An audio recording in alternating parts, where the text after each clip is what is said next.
Morning बच्चों, कैसे हैं आप लोग। आज हम लोग लेक्चर नंबर 3 की बात करेंगे। पार्टनरशिप अकाउंट में लेक्चर नंबर 3। जो बच्चे एग्जाम दे रहे हैं इस बार 2023 में बोर्ड की एग्जाम दे रहे हैं, उन बच्चों के लिए हम एक नया कंटेंट तैयार कर रहे हैं। उन बच्चों के लिए एक नया वीडियो आएगा, क्या स्ट्रेटेजी अपनाएं, कैसे एग्जाम में बैठे।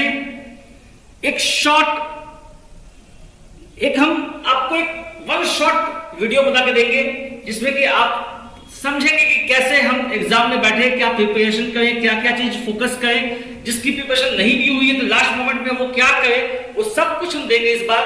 लेकिन अभी हम आपको लेक्चर नंबर 3 2023-24 12 देने वाले जो बच्चे हैं 2024 के लिए, उसके लिए मैं आज वीडियो बता रहा हूं आपको। आप देखेंगे इसको।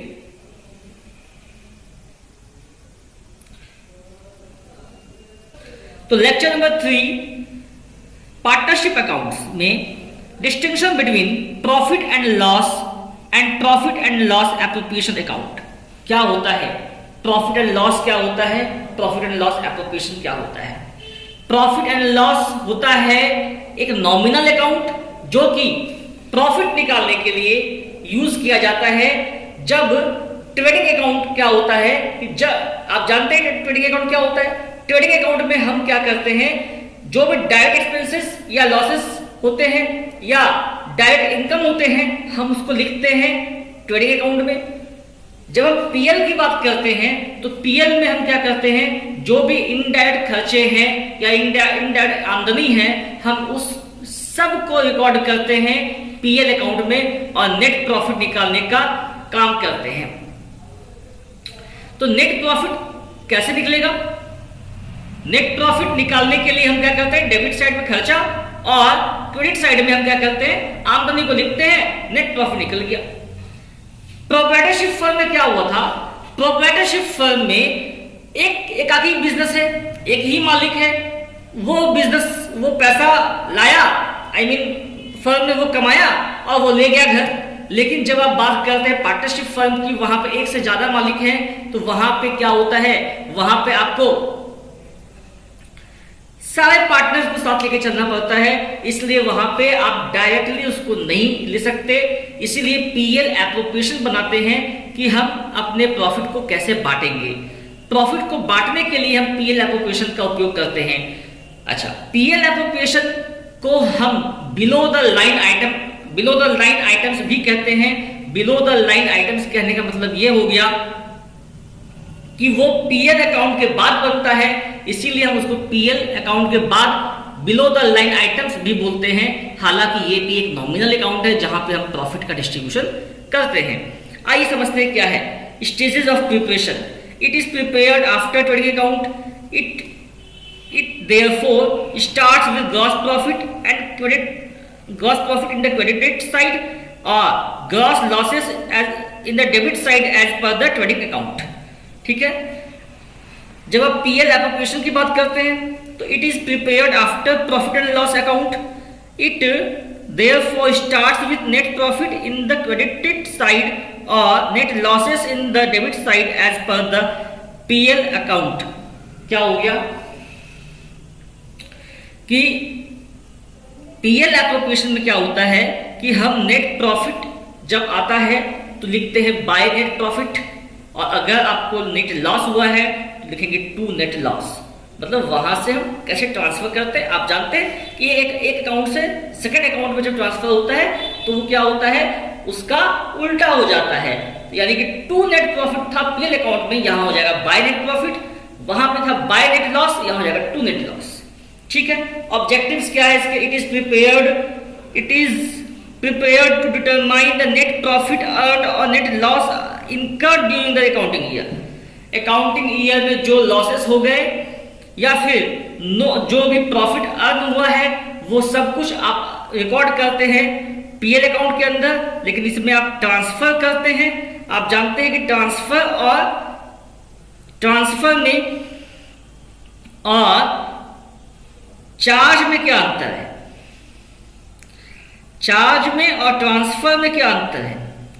चार्ज में और ट्रांसफर में अंतर क्या है, जब हम बात करते हैं चार्ज की तो वहां हम बोलते हैं प्रॉफिट चार्ज्ड, मतलब वहां पे क्या हो गया, हम अगेंस्ट द प्रॉफिट काम कर रहे हैं, मतलब पीएल अकाउंट। और जब हम बात करते हैं डिस्ट्रीब्यूशन की, एप्रोप्रिएशन की, वहां बोलते हैं प्रॉफिट को बांटना है।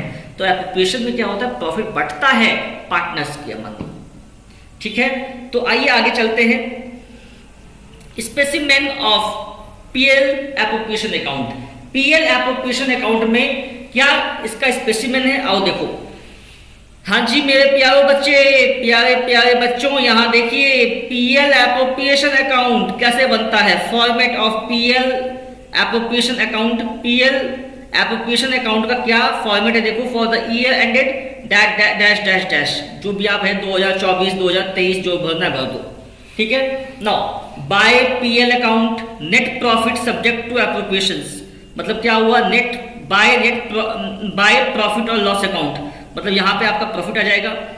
अच्छा, जब आप बात करते हैं, यहां छोड़ दो अभी, यहां देखो, अब इस साइड देखिए, टू प्रॉफिट और लॉस अकाउंट, मतलब क्या हो गया, ये लॉस दिखा रहा है, ये this shows the loss. Okay, now to interest on capital, to interest on capital, ठीक है, ए और बी को मिलेगा। To partner salary, to commission, to reserve.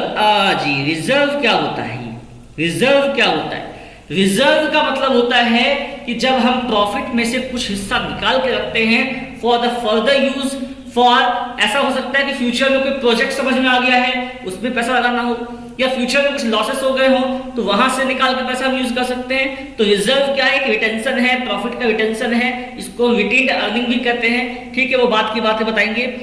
अच्छा, फर्म का आमदनी कहां से होगा, bye interest on drawings. Interest on drawings से फर्म की आमदनी होगी। अगर कोई पार्टनर ड्रॉइंग्स लेता है तो क्या होगा, पार्टनर, अगर कोई ड्रॉइंग्स मतलब क्या हो गया, ड्रॉइंग्स का मतलब होता है निकालना, फर्म से पैसे को निकालना फॉर द पर्सनल यूज। तो जब कोई पार्टनर फर्म से निकालता है पैसा फॉर हिज पर्सनल यूज तो उसको हम ड्रॉइंग्स कहते हैं। और जब वो पार्टनर इंटरेस्ट पे करेगा तो वो फर्म के लिए आमदनी हो जाएगी, तो वो क्या हो जाएगा, क्रेडिट साइड में आएगा। कई लोग पूछते हैं सर इंटरेस्ट आमदनी है, ठीक है, तो कैसे आमदनी हुआ ये ड्रॉइंग तो निकाल कर ले गया वो। ड्राइंग का जो नेचर होता है ना बच्चों, ड्राइंग का जो नेचर है वो कैपिटल का नेचर है। कैपिटल आने से फर्म में कैपिटल आया तो वो फर्म क्या करेगी, उस कैपिटल पे इंटरेस्ट देगी, इंटरेस्ट खर्चा है फर्म के लिए। वैसे ही ड्राइंग पे क्या होगा, ड्राइंग पे इंटरेस्ट लेगी फर्म, तो ये फर्म का आमदनी हो गया। इंटरेस्ट की बात कर रहा हूं मैं, इंटरेस्ट की बात कर रहा हूं, ठीक है। तो सब कुछ बैलेंस करने के बाद आपके पास क्या आएगा, प्रॉफिट आएगा। To profit transfer to A's capital account, to B's capital account, है ना। ये करंट अकाउंट क्यों होता है ये बताएंगे, आगे बताएंगे आपको, ठीक है। Here comes the illustration. क्या इलस्ट्रेशन है भाई, देखिए, Sharma and Verma, Sharma ji Verma ji were partners in a firm sharing profit in the ratio of 4:1, ठीक है। Their capitals on 1 April 2008 were, उन लोगों का जो कैपिटल है 2008 में वो इस प्रकार दिया हुआ है। क्या है, शर्मा जी का 5 लाख का पूंजी है, वर्मा जी का 1 लाख का पूंजी है। The partnership did provides that Sharma will get a commission of 10% of the net profit after allowing salary of 5,000 per month to Burma. The profit of the firm for the year ended 31 March 2009 was 2,80,000. Prepare the P&L appropriation account of Sharma and Burma for the year 2000 March 18 2009 sorry. तो क्या है, देखो सबसे पहला बात तो क्या है कि इन लोगों ने कैपिटल इन्वेस्ट किया है 5 लाख का शर्मा ने, वर्मा ने 1 लाख का। पार्टनरशिप डीड क्या कहता है, Sharma will get a commission of 10% of net profit after allowing salary of 5,000 to Verma. Verma को सैलरी देने के बाद, याद रखना बच्चों, इस क्वेश्चन में क्या बोला, वर्मा को सैलरी देने के बाद शर्मा को कमीशन मिलेगा। आइए सॉल्यूशन देखते हैं। तो हमने नेट प्रॉफिट लिख दिया भाई साहब 280 का, ठीक है सर। बर्माज कैपिटल अकाउंट टू बर्माज कैपिटल अकाउंट सैलरी। सर यहाँ बर्माज कैपिटल क्यों लिखा है? क्योंकि बच्चों कैपिटल बढ़ जाएगा, बर्मा को सैलरी मिलेगा तो बर्मा का पूंजी बढ़ जाएगा। सैलरी क्या हुआ? सैलरी फर्म के लिए खर्चा है, बर्मा के लिए आमदनी है, यानी कि बर्मा को सैलरी जाएगा, यानी कि बर्मा को जो सैलरी जाएगा इससे बर्मा का कैपिटल अकाउंट बढ़ जाएगा, इंक्रीज कर जाएगा, इसीलिए 60,000 रुपया उसका सैलरी चला गया। नौ कमीशन क्या बोला है? कमीशन बोला है भाई साहब उसको सैलरी देने के बाद जो बचेगा उस पर कमीशन है। तो देखो 2,80,000 पे 60,000 चला गया, 2,80,000 पे 60,000 चला गया, कितना बचेगा? 2,20,000, 2,20,000 पे 10% 22,000 होगा। ठीक है सर। नौ अब ये आ गया कैलकुलेशन। नौ आप इसको बांट दो, क्या क्या है रेशियो? 4:1 का रेशियो होगा, तो 4:1 के रेशियो में ये बढ़ जाएगा। ठीक है सर, वेरी गुड। ठीक है बच्चों, तो यहां तक आप इसको तैयार कीजिए। मैं आपको अगली वीडियो में फिर मिलता हूं और आगे बताऊंगा। बहुत ही जल्द 2023 में एग्जाम देने वाले बच्चों के लिए मैं वीडियो लेके आ रहा हूं, कैसे प्रिपरेशन करें आखिर अकाउंट्स का, इकोनॉमिक्स, जीएसटी का, इंग्लिश का, कैसे उसमें अच्छा से अच्छा मार्क्स लेके आए, और जो बच्चे प्रिपरेशन नहीं करे हैं अभी तक वो कैसे अच्छा स्कोर कर सकते हैं। अभी भी कुछ नहीं बिगड़ा है बच्चों, लग जाओ फिर से। मैं आपको मोटिवेशन दे रहा हूं, अगली वीडियो में आप देखेंगे, आप फिर से चार्ज हो जाएंगे और फिर से आप लग जाएंगे अपने मिशन की तरफ। Thank you.